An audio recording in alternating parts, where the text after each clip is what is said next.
Good morning, students. Oxford Public School welcomes you. Myself Sandeep Nehra, your political science teacher. We are studying about chapter first question. Today's our topic is fundamental rights. तो अब तक हम क्या है fundamental rights के बारे में क्या है पढ़ चुके हैं। तो अब हमारे फिफ्थ और सिक्स्थ फंडामेंटल राइट्स करते हैं। फिफ्थ फंडामेंटल राइट्स है कल्चरल एंड एजुकेशनल राइट, यानी कि सांस्कृतिक एंड और शैक्षणिक अधिकार।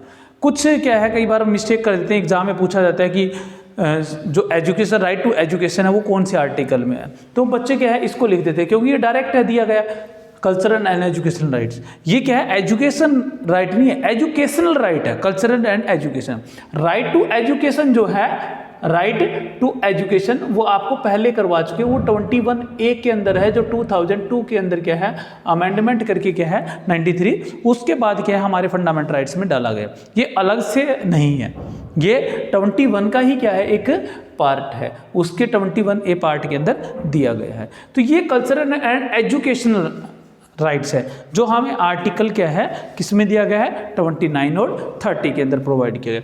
29 कहता है प्रोटेक्शन ऑफ लैंग्वेज, या इंटरेस्ट भी लिख सकते हो आप यहाँ पर, लैंग्वेज कल्चर ऑफ माइनॉरिटी। तो इंडिया के अंदर जो भी माइनॉरिटी है, चाहे वो लैंग्वेज के अकॉर्डिंग हो, चाहे वो कल्चर के अकॉर्डिंग हो, चाहे वो किसी के भी अकॉर्डिंग माइनॉरिटीज हो, उनको क्या है प्रोटेक्ट करना है, उनको सुरक्षा प्रदान करना है, यानी कि वो अपनी लैंग्वेज को, अपनी संस्कृति को, अपने कल्चर को बचाए रख सकते हैं। एग्जांपल देता हूँ, मान लो कि काफ़ी शेड्यूल्ड ट्रिब्यूट्स हैं फॉरेस्ट वगैरह में, जंगलों वगैरह में, आसाम की साइड और वहाँ रहते हैं, तो वो अपने अपने कल्चर को जीवित रख सकते हैं, आने वाली जनरेशन को बता सकते हैं, उनके बारे में लिख सकते हैं।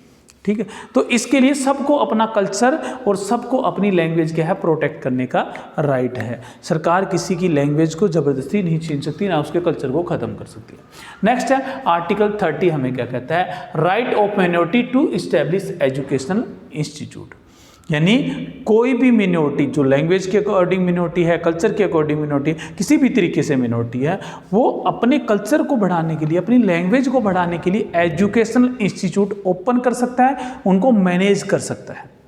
यानी कि कोई भी जो मिनोरिटी है इंडिया के अंदर, वो मिनोरिटी चाहे वो लैंग्वेज के अकॉर्डिंग हो, कल्चर के अकॉर्डिंग हो, किसी के भी अकॉर्डिंग हो, वो मिनोरिटी क्या है अपने लिए एजुकेशन इंस्टीट्यूट ओपन कर सकती है, अपनी लैंग्वेज को प्रोटेक्ट करने के लिए, अपनी लैंग्वेज को आने वाली जनरेशन को बताने के लिए, इसी तरह कल्चर को बताने के लिए, तो वो कर सकती है और उनको मैनेज कर सकती है। आप मान लो कि कोई स्टेट गवर्नमेंट है या सेंट्रल गवर्नमेंट है, कुछ डोनेशन प्रोवाइड कर रही है, तो वो क्या है उनके अंदर कोई भी डिस्क्रिमिनेशन नहीं करेगी, कोई भी भेदभाव नहीं करेगी कि ये क्या है इस कास्ट का है, या इस कल्चर को आगे बढ़ा रहा है इसको नहीं देना चाहिए, या दूसरे कल्चर को आगे बढ़ा रहा है इसको देना चाहिए, ऐसा नहीं होगा। यानी इन चीज़ों के ऊपर किसी तरह का भी कोई भी डिस्क्रिमिनेशन भेदभाव नहीं किया जाएगा। तो 19 और 30 दो ही आर्टिकल क्या है हमें प्रोवाइड करते हैं हमारा fundamental right, cultural and educational right, जो क्या है मिनोरिटीज़ के लिए स्पेशलिस्ट बनाया गया है, जिसमें मिनोरिटी को क्या है फंडामेंटल राइट्स ये दिया गया है 29 एंड 30 के अंदर। अब है 31 के अंदर, ये फंडामेंटल राइट पहले 7 नंबर 6 पे ये था, इसकी क्या है अब नहीं है। तो 31 में था right to property, right to property यानी संपत्ति का अधिकार दिया गया है, जिसको 1978 के अंदर अमेंडमेंट किया गया था, 44 अमेंडमेंट। 1978 में जनता पार्टी की सरकार, जनता दल की सरकार आई थी, पहली बार एंटी कांग्रेस पूरे इंडिया के अंदर एंटी कांग्रेस गवर्नमेंट हमारी सेंटर के अंदर बनी थी, तो उसने 1978 के अंदर क्या है कुछ अमेंडमेंट करके राइट टू प्रॉपर्टी को ख़त्म कर दिया, या एक तरह से कह सकते हैं कि उसको एक लीगल राइट बना दिया गया, जो आर्टिकल 300A के अंदर लिखा गया है। अब राइट टू प्रॉपर्टी तो है हमें, लेकिन वो एक फंडामेंटल राइट नहीं है, वो एक लीगल राइट है, सिंपल सा राइट है कि हम अपनी प्रॉपर्टी रख सकते हैं, खरीद सकते हैं, उसको बेच सकते हैं। लेकिन अगर सरकार चाहे, सरकार की किसी यूजफुल है तो वो क्या कर सकती है, जैसे कि कोई रेलवे ट्रैक बनाना है या कोई बिजली घर में, तो उसके लिए उसको वो एक्वायर कर सकती है। ये क्या है इसलिए लीगल राइट बना दिया गया। तो ये फंडामेंटल राइट अब हमारे इसमें नहीं है। अब है नंबर 6 के ऊपर फंडामेंटल राइट्स, जो सबसे है, जो ऊपर हमें 5 टाइप्स के फंडामेंटल राइट्स मिले थे, उन सबको प्रोटेक्ट करने के लिए क्या है, उन सबको सुरक्षित करने के लिए एक फंडामेंटल राइट्स और बनाया गया, जिसको बोलते हैं राइट ऑफ कॉन्स्टिट्यूशनल रेमेडीज, यानी कि संवैधानिक उपचारों का अधिकार। रेमेडीज होता है उपचार करना किसी चीज़ का, तो राइट ऑफ कॉन्स्टिट्यूशनल रेमेडीज ये हमें क्या है आर्टिकल 32 के अंदर किया गया, क्योंकि 31 तो यहाँ देखो कट चुका है, सील में कभी 31 मत लिख देना, इसको गलत हो जाएगा, ये 32 के अंदर ही है। तो ये क्या है हमारे कॉन्स्टिट्यूशन को रेमेडीज करता है, उसको उपचार देता है। ये क्या कहता है कि ऊपर जो हमने 5 फंडामेंटल राइट्स दिए गए हैं अगर उनमें से कोई भी छीनने की कोशिश करता है, कोई ऑफिसर्स है, कोई भी पॉलिटिकल लीडर है, कोई भी एनी वन पर्सन या सिंपल मैन है, अगर छीनने की कोशिश करता है तो आप सीधा सुप्रीम कोर्ट जा सकते हो। सुप्रीम कोर्ट हमारा क्या है, दिल्ली के अंदर है, इंडिया के अंदर, पूरे इंडिया के अंदर एक ही सुप्रीम कोर्ट है। तो ये सुप्रीम कोर्ट है, इसमें एक ही लाइन लिखी है, right to move of court या सुप्रीम कोर्ट, यहाँ पर सुप्रीम कोर्ट दे सकते हो, supreme court to issue direct order writ for enforcement of right, यानी इन अधिकारों को, इन राइट्स को लागू करवाने के लिए क्या है, सुप्रीम कोर्ट्स को कुछ रिट्स दी गई है। ये वैसे रिट्स आपके क्या है, सिलेबस में नहीं है, फिर भी मैंने यहाँ रिट्स लिखी है। 5 टाइप्स की क्या है, रिट्स दी गई है, जिसका नाम है, ये लेटिन लैंग्वेज की वर्ड है,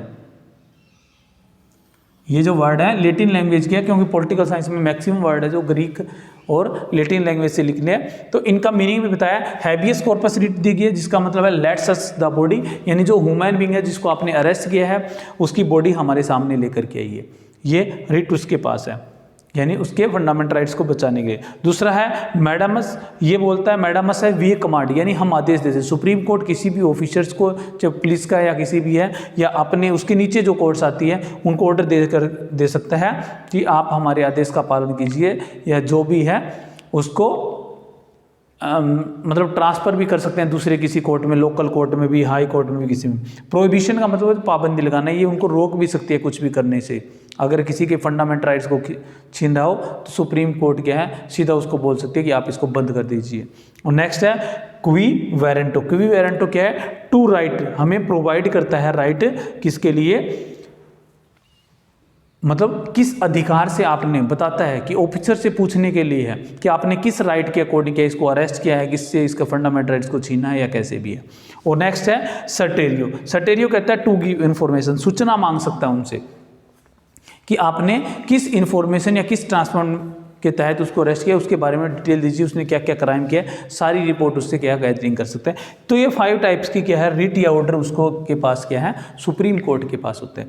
इसी तरह का 226 आर्टिकल, हमारा एक आर्टिकल है 226, उसमें स्टेट गवर्नमेंट को, स्टेट कोर्ट को, यानी जिसको हम हाई कोर्ट बोलते हैं, क्या बोलते हैं, हाई कोर्ट बोलते हैं। जैसे हरियाणा पंजाब का एक ही हाई कोर्ट है चंडीगढ़ के अंदर, ठीक है। तो वो हाई कोर्ट को भी क्या है, ये राइट दिया गया है कि आप क्या है, ये 5 रिट्स के अकॉर्डिंग, कि आप अगर कोई क्या है किसी के फंडामेंटल राइट्स को छीनने की कोशिश करता है, ख़त्म करने की कोशिश करता है, ट्रांसफॉर्म करने की कोशिश करता है, तो आप हाई कोर्ट में भी जा सकते हो।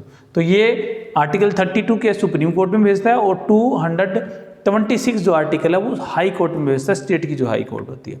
तो इस तरह से क्या है, ये जो आर्टिकल है 32 जो आर्टिकल है, या हमारा 6 जो फंडामेंटल राइट है, वो काफ़ी इंपॉर्टेंट है। बिना इसके क्या है, ऊपर के जो फंडामेंटल राइट दिए गए थे उनकी कोई वैल्यू नहीं है। इसलिए डॉक्टर भीमराव अम्बेडकर ने इसको सोल ऑफ कॉन्स्टिट्यूशन भी कहा है, संविधान की आत्मा भी कहा है, कि अगर ये छीन लिया जाएगा तो इस तरह से क्या है, बाकी फंडामेंटल राइट्स से खत्म हो जाएंगे। तो ये आपके 6 फंडामेंटल राइट्स थे।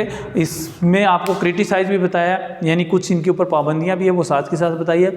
इसके अलावा क्या है, आपसे कोई इंपॉर्टेंस भी पूछ सकता है 1 या 2 कि फंडामेंटल राइट्स की इंपॉर्टेंस है, तो आप लिख सकते हो फंडामेंटल राइट्स क्या है, हमारे डेवलपमेंट के लिए ज़रूरी है, गवर्नमेंट है उसके ऊपर बैरियर्स लगाने के भी ज़रूरी हैं, इसके अलावा हमारी पर्सनैलिटी को डेवलपमेंट करने के लिए ज़रूरी हैं, ये क्या है, किसी कंट्री को डेमोक्रेटिक सिस्टम है उसके लिए भी ज़रूरी है। तो ये 2-3 पॉइंट आप इसके अंदर इश्यू कर सकते हो अगर इसकी इंपॉर्टेंस पूछ ली जाती है। तो ये आपके 6 फंडामेंटल राइट्स थे। यहाँ तक किसी को कोई क्वेरीज नहीं होनी चाहिए। Okay, thank you, have a nice day.